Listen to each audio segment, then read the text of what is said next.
2750 కోట్ల చెక్ ఇస్తుందని మహబూబ్ నగర్ లో రైతు సభలో డబ్బి చెక్ ఇచ్చినావు. ఇవాళ వరకు ఆ డబ్బులు రైతుల ఖాతాలో జమ కాలేదు. ముఖ్యమంత్రి డబ్బి చెక్ ఇస్తారా? ముఖ్యమంత్రి డూప్లికేట్ చెక్ ఇస్తారా? ముఖ్యమంత్రి ఇచ్చిన చెక్ పాస్ కాకపోతే ముఖ్యమంత్రిగా నువ్వు ఆ కుర్చీలో కూర్చునే అర్హత నీకు లేదు అని చెప్పి నేను ఈ రోజు చేస్తున్నాను. నవంబర్ 30 జనవరి 26వ తారీఖు, డిసెంబర్ 30 జనవరి 30 2 నెలలైనా నువ్వు ఇచ్చిన చెక్ పాస్ కాదా? మొన్న నీ మంత్రి దామోదర్ రాజు నరసింహ చెప్తున్నాడు, ఇంకా చెక్ పాస్ కాలే, చెక్ పాస్ కాలే. వేరే ఊళ్ళో పోతే జనం నిలదీస్తే మీ ఊళ్ళో ఇంకా 123 మందికి రుణమాఫీ బాకీ ఉందని దామోదర్ రాజు నరసింహ చెప్తున్నాడు. ముఖ్యమంత్రి ఏమో రుణమాఫీ అయిపోయింది అంటాడు. నువ్వు ఇచ్చిన చెక్ ఏమో ఇంకా పాస్ కాదు. ఏ ఊరికి పోదాం దశవేళ, ఏ ఊరికి పోదాం మహబూబ్ నగర్ జిల్లా, ఎక్కడ పోయినా లక్షలో రుణమాఫీ ఇంకా కాలేదు. 2 లక్షల లోపు ఇంకా మిగిలి ఉన్నారు. 2 లక్షల మీద ఒక్కరికి కూడా రుణమాఫీ చేయకుండా రైతుల ఉసురు పోసుకున్నాడు రేవంత్ రెడ్డి. ఇన్ని పచ్చి అబద్ధాలు.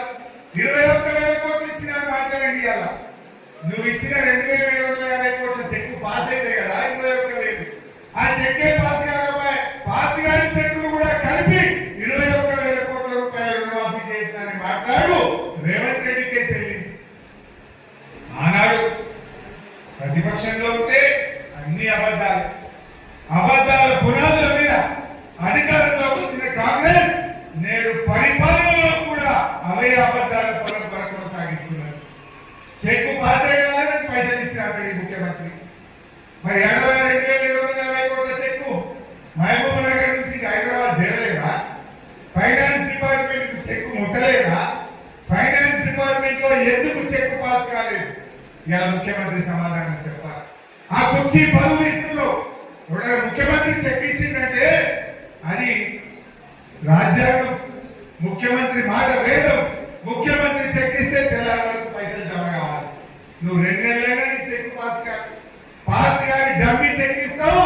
21,000 కోట్లు రైతులకు రుణాలు ఇచ్చినని అబద్ధాలు చెప్పుడు ఈ రేవంత్ రెడ్డికి చెల్లింది.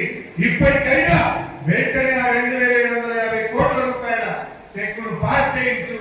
రాజ్యాంగ దినోత్సవం నాడు కూడా అబద్ధాలు మాట్లాడకు.